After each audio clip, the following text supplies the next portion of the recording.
একজন মুসলমানের জন্য জন্ম কিংবা মৃত্যু কেন্দ্রিক কোনো আনুষ্ঠানিকতা বা এটা বার্ষিকী উদযাপন করা জায়েজ নয়। মৃত্যু বার্ষিকী গণনা করেন যে ওই বছর এত তারিখে মারা গেছেন, এই তারিখগুলোতে ভালো কাজ করলেও সেটা গুনাহ হবে। এই যে জন্মবার্ষিকী আর মৃত্যু বার্ষিকীর ইসলামে কোনো স্থান নেই। মৃত্যুদিন, পরের দিন, পরের দিন, এই 3 দিনের বেশি সে কোনো শোক করবে, এটা বৈধ নয়, অবৈধ। এটা শুধু মৃত্যু বছরের সাথে সম্পৃক্ত। এই হাদিসটি সহিহ হাদিস একেবারে। মৃত্যু দিবস পালন করলে শিরক হয়। যে বলে যে আব্দুর রাজ্জাক বিন ইউসুফ সাহেব কেন বলেন যে দিবস পালন করা শিরক, ওকে আবার তাওহীদ পড়তে হবে। সংক্ষেপে এটার বিধান হলো এটা ইসলামের সম্পূর্ণ অবৈধ অনাকাঙ্ক্ষিত বিষয়। মৃত্যুবরণের সাথে কোনো দিনের সম্পর্ক নাই, শুধু একটা দিনের সম্পর্ক আছে।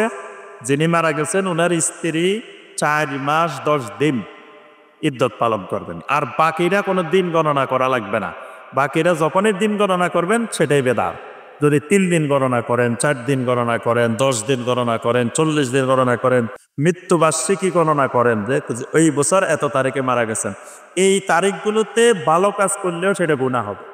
এই তারিখগুলোতে আপনি কোরআন তালাওয়াত করলেন, কেন আজকে কোরআন তালাওয়াত করছেন? আজকে আপনার আব্বা মারা গেছেন। এই কোরআন তালাওয়াত করাটাই গুনাহের কাজ, যে আপনি, কারণ কোরআন তালাওয়াত করা সওয়াবের কাজ, কিন্তু ওই দিন ওই বাবার মৃত্যুবার্ষিকীকে কেন্দ্র করে করছেন, এজন্য এটা গুনাহে রূপান্তর হয়ে গেছে। তারপরে গরিব মানুষকে খাওয়ানো এটা ভালো কাজ, এটা একটা ইবাদত। কিন্তু এটাকে যদি আপনি ওই 40 দিনের সাথে, 10 দিনের সাথে, 4 দিনের সাথে, মৃত্যুবার্ষিকীর সাথে সংযুক্ত করে খাওয়ান, তখন এই খাওয়ানোটাই গুনাহের কাজ।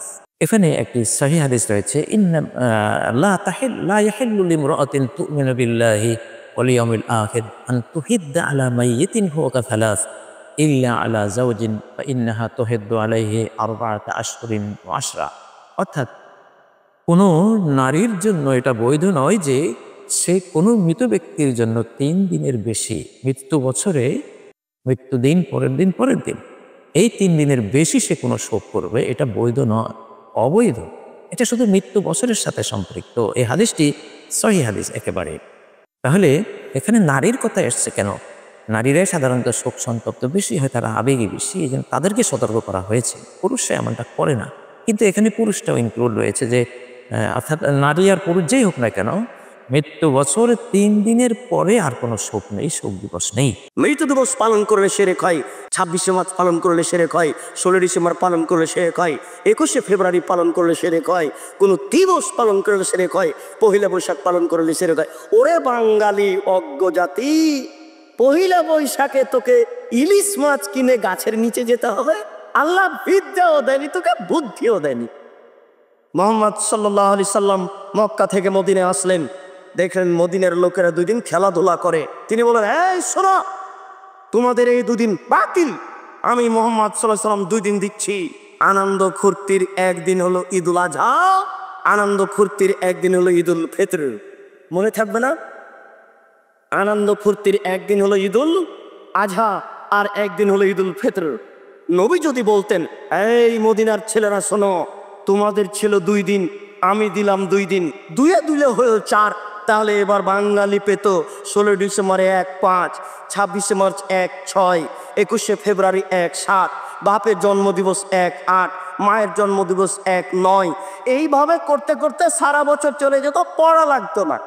পৃথিবীর যে কোনো স্থান, কাল, পাত্র, সময়, ব্যক্তি, গাছ, পাথর, নদী, নালা, যে কোনো কিছুকে মানুষ যদি স্বাভাবিকের চাইতে একটু ব্যতিক্রম করে দেখে, শিরকের মধ্যে পড়ে যাবে। যে কোনো সময় মানে আজকের দিন সোমবার, শুভ দিন। হিন্দুদের বিবাহ হয় শুভকাল দেখকার।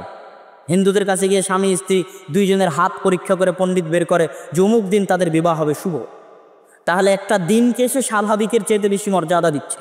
আপনি বললেন সোমবারের দিন এইটা করা হবে না, বাকি দেওয়া হবে না, গাছ কাটা হবে না, অমুক দিনের এই সিস্টেম, অমুক দিনের এই সিস্টেম। এই যে একটা দিনকে, একটা সময়কে আপনি স্বাভাবিকের চাইতে